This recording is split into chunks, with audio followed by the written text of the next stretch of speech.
dapat kabar langsung di SMS dari Mahkamah Agung tanggal 31 sidang pertama. Iya, itu CCTV itu kan didapatkan, makanya saya heran kalau CCTV itu kan tidak ada hubungan dengan kejahatan kan. Kalau handphone oke lah, dianggap mungkin ini sebagai alat melakukan kejahatan, tapi itu kan mesti diuji juga isinya, apakah ini benar-benar digunakan untuk melakukan kejahatan atau tidak. Ibaratnya nih, karena amburadulnya pihak kepolisian ini loh.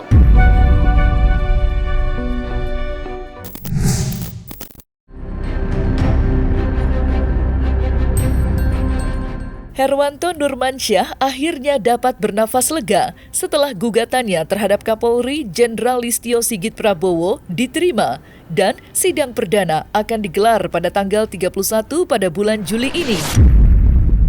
Dalam gugatannya, Ketua Relawan Sahabat Kapolri itu meminta agar 6 handphone dan CCTV dibuka seterang-terangnya.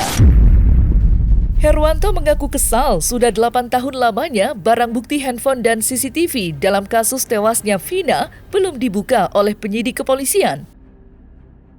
Lantas, seperti apa persiapan Herwanto jelang sidang gugatan perdananya yang rencananya akan digelar di Pengadilan Negeri Jakarta Selatan?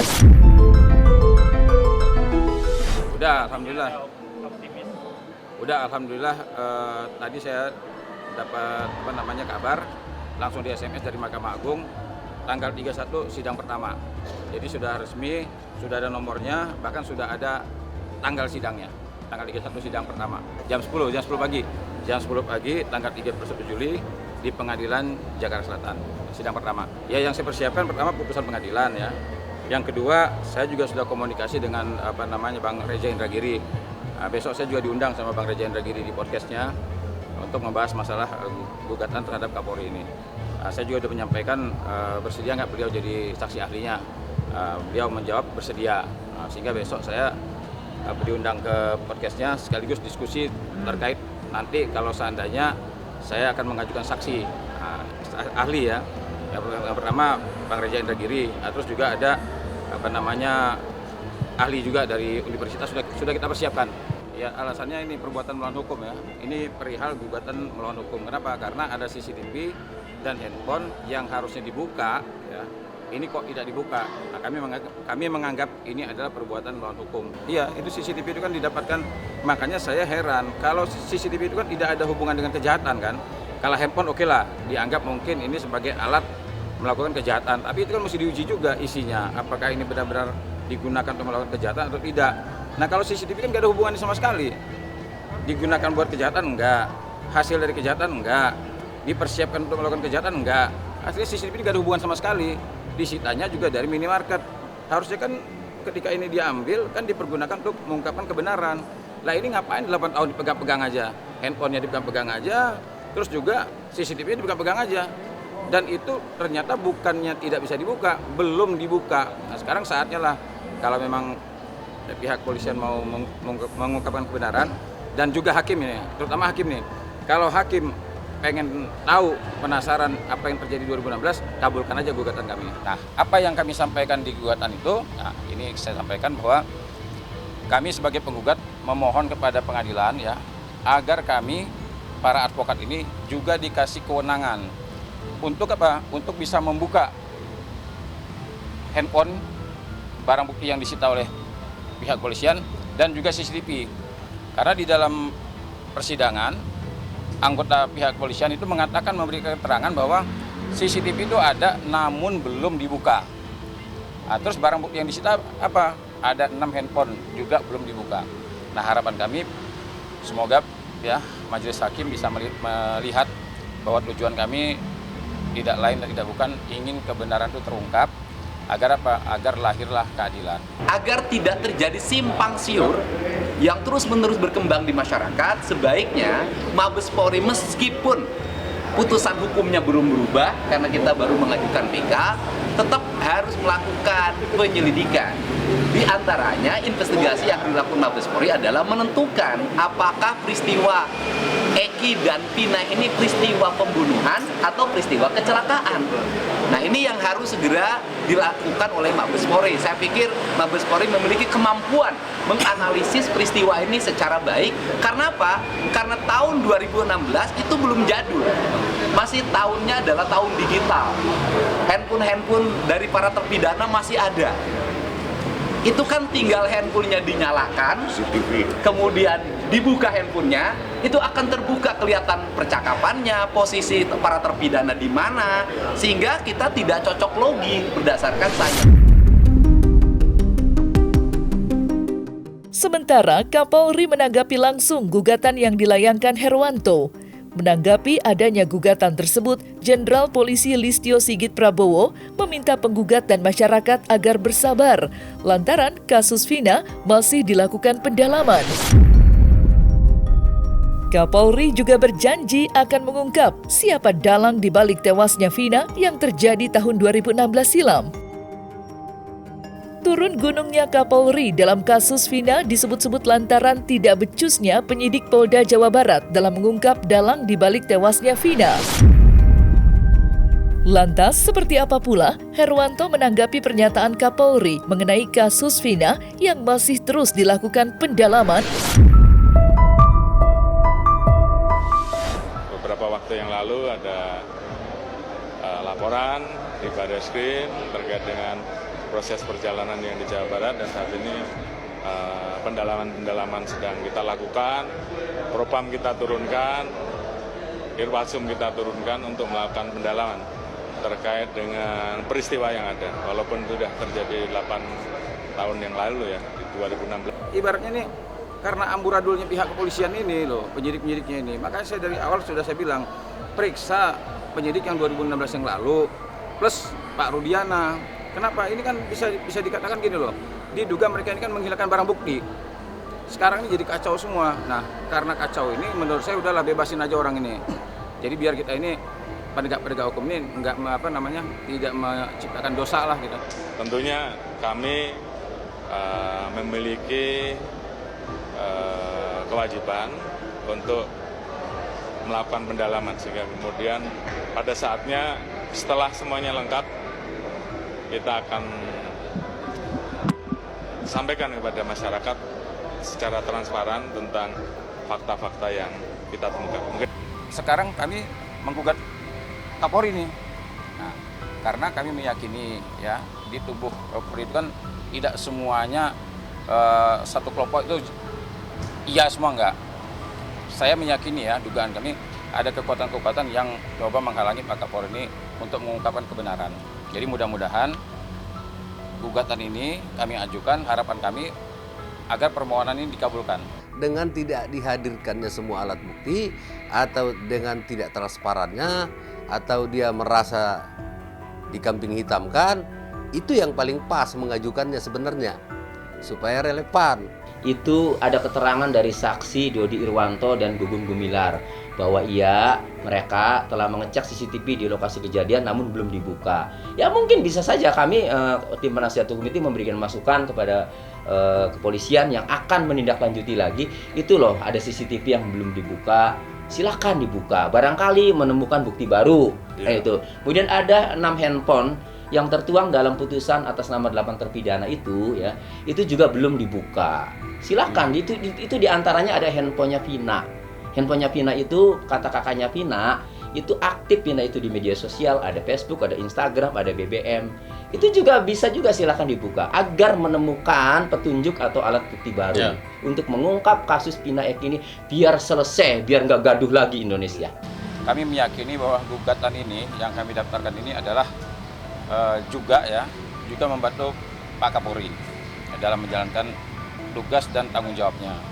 Nah, saya merasa bahwa sebenarnya ada keinginan dari Kapolri ini, niat baik dia sebenarnya pengen mengungkapkan perkara ini. Sebenarnya saya melihat ada.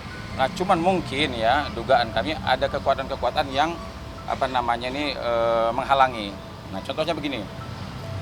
Pak Kapolri ini ya satu-satunya pimpinan lembaga penegak hukum secara jantan, secara sukarela menyampaikan bahwa mengakui bahwa benar 2016 itu ada permasalahan.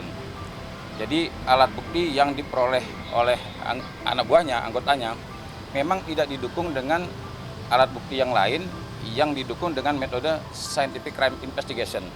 Nah, saya melihat dari situ bahwa sebenarnya Pak Kapolri ini niatnya baik-baik gitu ya. Di sisi lain, Herwanto berharap agar nama-nama yang muncul di tengah publik agar segera dilakukan pemeriksaan, tidak terkecuali Ibtu Rudiana dan saksi Aep yang mendadak keduanya menghilang. Sebelumnya, Ibtu Rudiana sudah dilaporkan oleh keluarga narapidana atas dugaan penganiayaan terhadap terpidana kasus Vina. Dalam laporan tersebut, turut hadir pula Dedi Mulyadi yang ikut mendampingi keluarga narapidana. Nama Ibtu Rudiana sendiri belakangan ini menjadi sorotan usai Peggy Setiawan bebas melenggang. Terlebih, ayah almarhum Eki itu belum buka suara atas berbagai tudingan miring yang dialamatkan kepadanya. Ya kan periksa semua dong. Periksa semua apa? Periksa semua, contohnya Peggy Setiawan di Cirebon periksa, Peggy Setiawan di Cianjur periksa, Aep juga diperiksa, Rudiana juga diperiksa. Terus lagi Mel juga diperiksa. Jadi agar apa? Agar masyarakat ini merasa, ini adil nih. Jadi jangan terfokus sama, kami bisa menetapkan Peggy Setiawan Cirebon tersangka lagi. Ya jangan begitu juga gitu kan. Saya netral dalam hal ini. Artinya tidak membela Peggy Setiawan yang di Cirebon, ya tidak juga membela Peggy Setiawan yang di Cianjur atau yang lainnya. Saya netral dalam hal ini. Artinya begini, equality before the law, persamaan itu sama. Kalau memang mau melakukan penyelidikan silakan. Tapi semua orang yang mengarah, mengasih keterangan bohong dan lain sebagainya ini periksa semua. Jadi agar apa? Agar ini kelihatanlah adilnya gitu kan. Kita sebagai warga sudah menyampaikan laporan terhadap Pak Rudiana, bukan Ibtu Rudiana. Saya katakan sekali lagi, laporannya adalah laporan terhadap Rudiana, bukan Ibtu Rudiana. Kenapa laporannya terhadap Rudiana? Karena yang dilaporkan Pak Rudiana sebagai sipil yang memberikan laporan, ya kan? Sebagai warga sipil dia memberikan laporan, kemudian ditangani oleh Ibtu Rudiana sebagai polisi. Macam-macam ya bentuk penganiayaan yang dialami oleh klien kami, dari mulai injak-injak, kemudian pemukulan, kemudian gembok kepala, dikenakan kepala pecah. Pasal 351, pasal 333, 335, 242, ya antaranya itu. Nanti kita biar penyidik lah yang menentukan. Nah ini kan menjadi tanda tanya besar. Kenapa ini kok nggak diperiksa? Nah sehingga tadi saya mengatakan kalau memang pihak penyidik benar-benar fair, ya objektif, jujur, ya tidak memihak, transparan, dia mau melakukan penyelidikan dan penyidikan kembali, saya berharap mulailah dari Aep dan Pak Rudiana. Kenapa Aep dengan Pak Rudiana? Karena orang yang pertama kali curiga bahwa peristiwa ini pembunuhan adalah Pak Rudiana. Dialah yang awal curiga terhadap peristiwa ini, bukan peristiwa laka lantas, tapi pembunuhan. Nah, silakan tanya awal dari dia. Nah, kemudian tanggal 28 itu ketika tanya dia cerita ke ke Polsek, sehingga dia melihat motor tidak rusak, timbul kecurigaan bahwa perkara ini pembunuhan. Pertanyaannya, kenapa tanggal 28 dia ada kecurigaan tidak melaporkan ke pihak polisian? Nah, kalau tanggal 28 dia melaporkan pihak polisian, ya mungkin 28 itu juga keluar surat perintah penyelidikan. Nah, surat perintah penyelidikan inilah yang digunakan nanti untuk mencari informasi. Nah, kalau dalam perjalanan dia ketemu sama si Aep itu jangan dulu disebut sebagai alat bukti, tapi informasi awal si Aepnya. Nah, carilah data-data yang lain, fakta-fakta lain, bukti-bukti yang lain dijadikan informasi awal.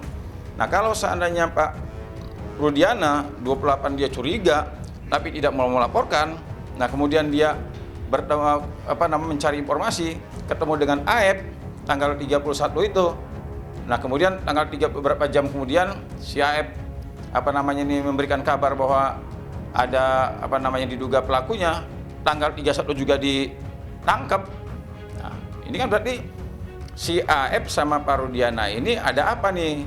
Ya, kalau menurut saya memang biar fair, jujur, objektif, pihak kepolisian kalau mau melakukan penyelidikan dan penyidikan kembali, mulailah dari Rudiana, AF. Hari ini Bareskrim Mabes Polri menjawab keraguan publik. Apakah Pak Rudiana bisa dilaporkan? Apakah pelaporannya akan diterima? Apakah akan diproses? Dan ternyata Bareskrim Mabes Polri menerima dan akan memproses. Untuk itu saya mengucapkan terima kasih.